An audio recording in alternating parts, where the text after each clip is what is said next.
И какво става, хора? Аз съм Пламенчик, днес ще как да си направите курсора като мен. Вижте сега мишката ми.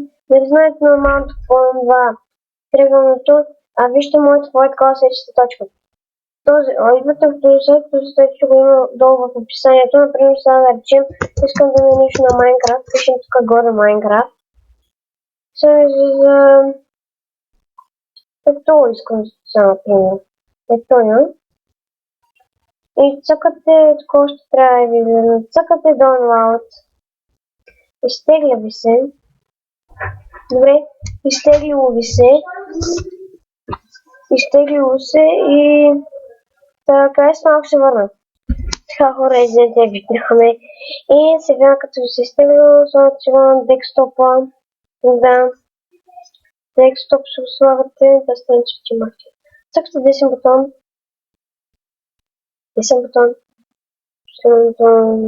Персонализиране. Цъкате го. И сега цъкате тук промяна на курсора на мишката. Цъкате го тук, идвате в преглед. Може да намираме в филмата. Идвате в преглед и цъкате тук най-долу.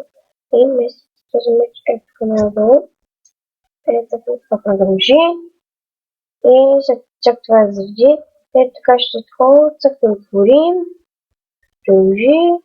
Окей. И ето мечът вече ви е готов. Да, сега ще се остана с този як меч, но ме кефи. Добре, надявам се да ви е харесало видеото.